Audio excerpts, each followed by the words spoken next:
So we're going to move right on to hacks of the year. Hacks of the year. That's right. Now, who's the ultimate hack? Who's the perennial hack? Whose name is synonymous with hackdom at this point?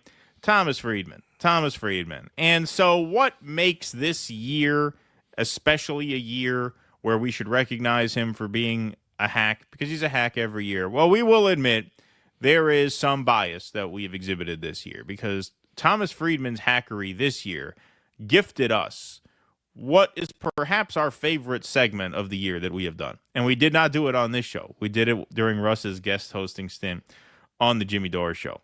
But Thomas Friedman wrote an op-ed this year analyzing the Middle East conflict, the various Middle East conflicts, in terms of the animal kingdom.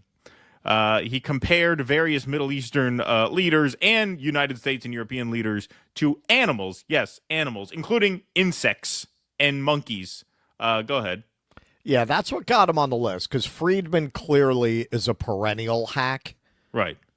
But this got him on the list. This was exceptional hackery even for Friedman. Yep.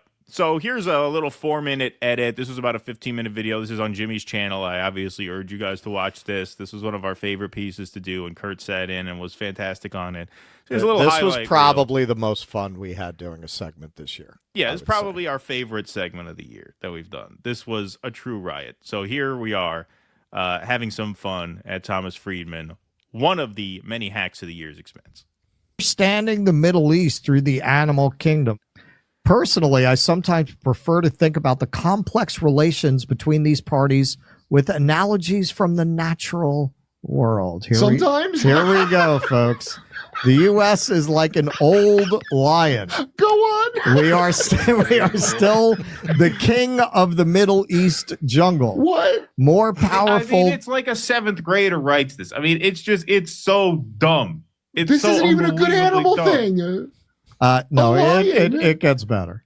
More powerful than any single actor, but we have so many scars from so many fights that we just can't show up, roar loudly, and expect that everyone will do what we want or scamper away. He's thinking of the Lion King, not even lions. I'm waiting for Simba. A Hakuna Matata chorus here.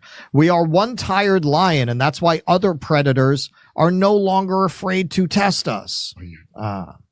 Iran is to geopolitics what a recently discovered species of parasitoid wasp is to nature. Go on. What does this parasitoid wasp do? According to Science Daily, the wasp, quote, injects its eggs into live caterpillars, and the baby wasp larvae slowly eat the caterpillar from the inside out, bursting out once they have eaten their fill. Is there an Iranian inside me? Hamas is like the trapdoor spider. The way trapdoor spiders operate, according to a nature site, is that he just kind of Googled insects, I think, and just picked them at random. He just Googled, a nature site.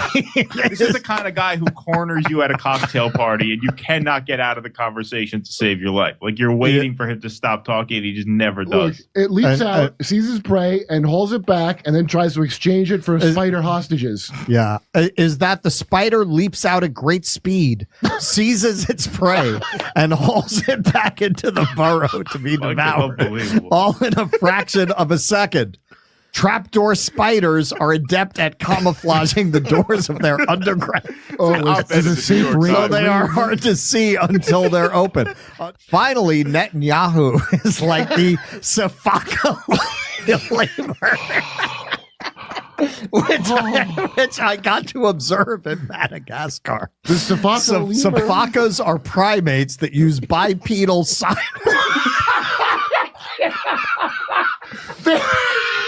Oh my God! Oh God! Sometimes they farm the spiders. This is a case where the jokes really do write themselves. Sophakas are primates that use bipedal. If you're gonna do this, at least come up with animals people know what the fuck they are. You know what I mean? It's crazy. It's like he just randomly Googled shit. By the way, it's a monkey. A lemur's a monkey. He could have said that. Yeah, but he's trying to soft pedal. He just called him a monkey. They use Biden should drop that line on Netanyahu next time. The way, you know, my friend Thomas Friedman said you were like the Sophaka lemur. Say, you know, he looked at you and it reminded me of the fuck he saw it. He was in Malaysia or one of those countries out where the fuck Indonesia, Madagascar, whatever he said he went. He said he looks at you, he thinks of one of them lemurs. My granddaughter that I ignore, she has those index cards of the different animals around the world. That's one of them. Yeah, you're letting me trap to a spider. Sophakas are primates. They use bipedal sideways hopping as a primary means of walking. Jesus Christ. They advance by moving sideways, waving their arms up and down, which makes them appear to be moving even more than they are. That's BB. So, thank you, Thomas Friedman, for that. Yes. We just had to include you in the show, even though, yes, I mean, you're not. This wasn't an especially hacky year, although that was an especially hacky article. That is still. It's still. I still can't funny. believe somebody filed that as a column at the New York Times and they printed it. Yeah, yeah. Like exactly. nobody said. You know, it's never a good look to compare entire groups of peoples and nations to animals and insects. Yeah, yeah. Didn't occur to anybody at Right. the editorial desk there that maybe you shouldn't run with this. Oh my God, that was Wow. amazing. Was amazing. What a time. That really was, I think, my favorite segment of the year. Yeah, me too. It still cracks me up. Yeah, it's still funny. I mean, that is evergreen. That is My evergreen. my friend says you're some fucking lemur. Yeah, my friend Thomas Freeman says you look like this. You think it's a fucking lemur. He'd say, I'm sideways. Unreal. All right. Well, hack of the year also, obviously for his pretty shameless post-election opportunistic pivot, which we've covered pretty extensively. We're not going to harp on it now, but that's a pretty obvious choice there. Yes. Don't think we need to even explain that. Yeah, I think that pretty much speaks for itself. All right, Piers Morgan. Now, I sniffed this out a year ago because I know people gave Piers a lot of credit for bringing on people like Norman Finkelstein and all of these, experts on Israel-Palestine who would strongly advocate for Gaza and for the Palestinian people. And, isn't it great? He's giving them a platform. I noticed within 3 shows, he'll interview Norman Finkelstein for an hour, and then he will act as if he hadn't heard a word he said the very next time he has another pro-Palestine. He just interrogates them the same way. Do you condemn Hamas? Do you condemn Hamas? Like, every conversation starts from a baseline of zero knowledge, which we know you don't have because we know you've been hosting debates about this for a year. Shouldn't you get smarter? Shouldn't your discourse sort of grow? Yeah. With each and every learns conversation. nothing. He learns nothing on purpose. No. He's not a stupid guy. Well, He learns it, but he No, deliberately... he's just doing tabloid. Exactly. He's just doing tabloid WWE as a substitute for journalism, and that's why I would say Piers Morgan, easily a hack of the year. Anything to add? Yeah, his innovation is he's doing these very serious global subjects that have a huge global audience because people outside of the United States are not quite as fundamentally ignorant of or uninterested in the world around them. There's a huge audience for that. Right. So he's like, okay, so I'm going to bring this tabloid WWE style to very, very, very serious international geopolitical topics. That's really the lane he carved out. That's his innovation. Right. To give that treatment to subjects that traditionally that's not what they would treat that way, as just this ridiculous wrestling match. And it's worked for him. His videos do crazy numbers. Oh, and they consciously do it. We won't name names, but we know people who have been invited on the Piers Morgan show, and the people pitch it to them. Hey, won't it be great if you come on with this person and you guys can mix it up? Like, that's what they do. It's it's pro wrestling. They design it that way consciously. Yep. Right. And it's no secret to everybody who's been invited on the show that that's how they view it. Right. Sure. And so, yes, hack of the year, one of them, well deserved. All right. Now, we put Al Sharpton on this list because, okay, so we might have to parse something here. There's a difference between a hack and a sellout. A hack is just, just a habitual grifter, right? Who just recycles the same garbage over and over again and finds new ways to get a payday out of it. Right. I would consider Sharpton more a hack than a sellout, although he did apparently take a payday this year from the Kamala Harris campaign, as was recently revealed. So Russell wanted to do this. Yeah, that's in keeping with his career. If you're from New York and you are old enough to remember Sharpton's origins as a public figure, he was always this person. Sharpton first came to prominence attaching himself to a teenage African-American girl who it turned out falsely claimed to have been sexually assaulted by a group of police officers. And even as it became clear that she had made it up, he absolutely refused to ever admit that she made it up or take responsibility, and he set absurd standards to, okay, yeah, well, I'll release the evidence I have, but you have to, climb the Brooklyn Bridge. You would just come up with these things that there was no way they were going to do to get around having to prove what he was claiming. So he's always been that person. One of the reasons that Giuliani was popular in New York is because Sharpton and people like him were indulged by the previous mayor, David Dinkins. And Giuliani, when he came in, Sharpton demanded a meeting. And Giuliani, very much for the cameras, very politically astute, he read the moment right. He said, we've wasted enough time with Sharpton and clowns like him. He pretends to represent his community. He only represents himself. And you know what? He won a second term, partly on the strength of not dealing with people like Sharpton. So for me, Sharpton getting $500,000 and then giving Kamala Harris a softball interview, which is what he did this year.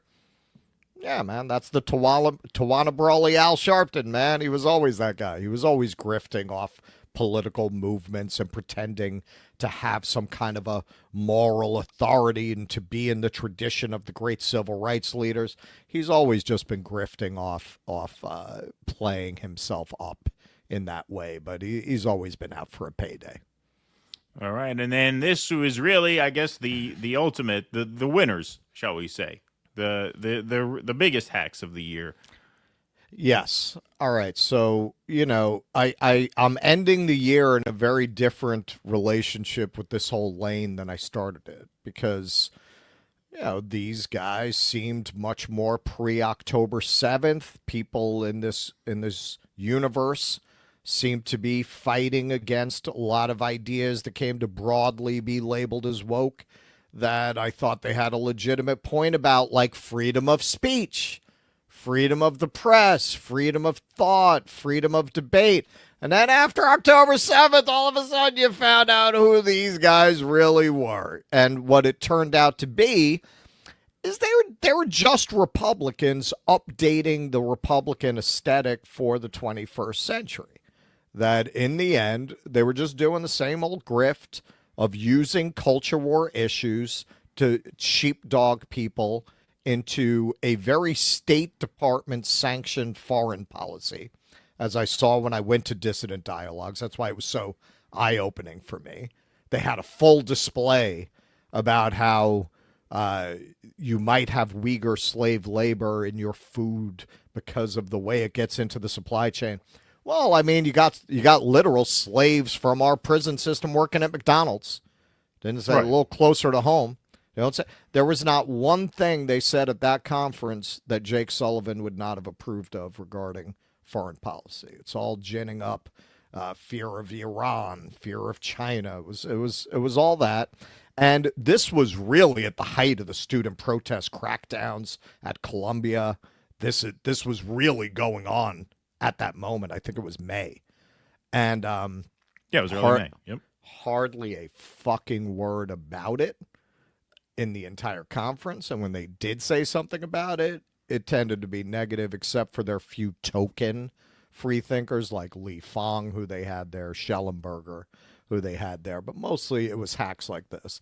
Brett Weinstein organizes this whole Rescue the Republic thing, which was affiliated with the Rage Against the War Machine that I spoke at. And the only person who said a fucking word about Palestine was Jimmy Dore. So all of these people pretend, and Konstantin Kassin, he just did this whole video pretending he really thought about it. Yes, I've thought about Palestine. And as it turns out, Israel is right. Spoiler alert. Who would have seen that coming from this fucking hack? And Jordan Peterson with his fucking newfound... it's amazing to me that people take it as sincere with Jordan Peterson and fucking Russell Brand and running around doing the Jesus thing. My God, that is the oldest grift there is. Religion, if prostitution was the world's oldest profession, then religion has to be the world's oldest grift. And I'm not saying, hey, everyone who's religious is a grifter, but these guys are. I mean, clearly, all of a sudden they turn around and decide, how you, like L. Ron Hubbard said, what did he say, according to people who knew him in the 50s? How you make real money? You start a religion. Well, they didn't start one. They went with the one that was already there. And they're making a lot of loot off of that.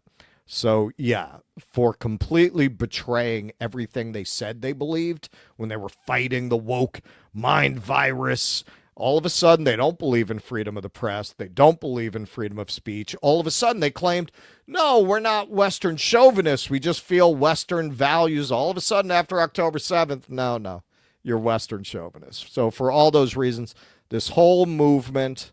the intellectual dark web, what a bunch of fucking hacks. Hacks of the year. Hacks of the millennium.